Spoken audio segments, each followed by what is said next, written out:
کہ جب اللہ نے عقل کو بھی پیدا کیا اور نفس کو بھی پیدا کیا تو اپنے سامنے حاضر کیا، عقل سے پوچھا کہ اے عقل بتا میں کون ہوں اور تو کون ہے؟ عقل نے کہا یا ربی انا عبدک وانت ربی، اے اللہ میں تیرا بندہ ہوں اور تو میرا رب ہے۔ عقل نے کیا کہا؟ میں تیرا بندہ ہوں اور تو میرا رب ہے۔ اللہ نے عزت سے نوازا، اقرار کیا نا بندہ ہونے کا، عقل نے اقرار کیا۔ پھر نفس کو بلایا، نفس سے پوچھا بتا میں کون ہوں اور تو کون ہے؟ نفس نے کہا انت انت انا انا، تو ہے میں ہوں۔ یہ غرور تھا نفس کے اندر، یہ گھمنڈ تھا نفس کے اندر کہ میں ہوں۔ نفس جس کے اندر غالب آتا ہے وہ آج بھی یہی کرتا ہے، میں ہوں، کسی کے سامنے کیا جھکنا ہے۔ تو حکم ہوا کہ اس نفس کو 100 سال جلایا جائے۔ 100 سال جلایا گیا، اس کو عذاب دیا گیا نفس کو۔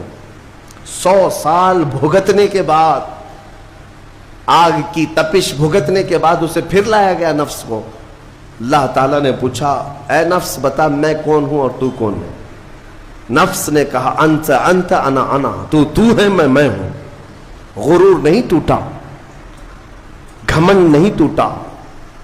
حکم ہوا اللہ کی طرف سے فرشتوں کو اس نفس کو اب 100 سال تک بھوکا اور پیاسا رکھا جائے، کوئی چیز نہ دی جائے۔ اسے سخت سزا دی گئی، بھوک اور پیاس کی نفس کو کوئی چیز نہیں دی گئی۔ 100 سال کے بعد پھر اس کو حاضر کیا گیا، پوچھا گیا بتا کون ہوں میں؟ نفس نے کہا اے اللہ تو میرا خدا ہے، میں تیرا بندہ ہوں۔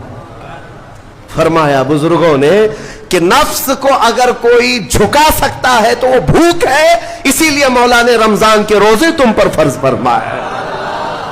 نفس کو جھکا سکتے ہو، نفس کو کنٹرول میں لا سکتے ہو تو بھوک کے ذریعے سے۔ ہاں یہ بھوک اور پیاس یوں ہی نہیں دی گئی ہے۔ دنیا اگر سمجھتی ہو کہ مسلمانوں کو یہ بھوکا اور پیاسا رکھوایا جا رہا ہے تو انہیں کیا خبر ہے کہ روح کسے کہتے ہیں، نفس کسے کہتے ہیں؟ جو آلریڈی غلاظت میں پڑے ہوئے انہیں کیا سمجھ ہے؟ لیکن الحمدللہ ہمارا تصور ہے آخرت کا، ہمارے ہاں تصور ہے جنت کا، ہمارے ہاں تصور ہے جہنم کا، اللہ کی بارگاہ میں حساب کا۔ اس لیے ضروری یہ بن پڑتا ہے کہ ہم اپنی دنیا میں ہی اصلاح کریں۔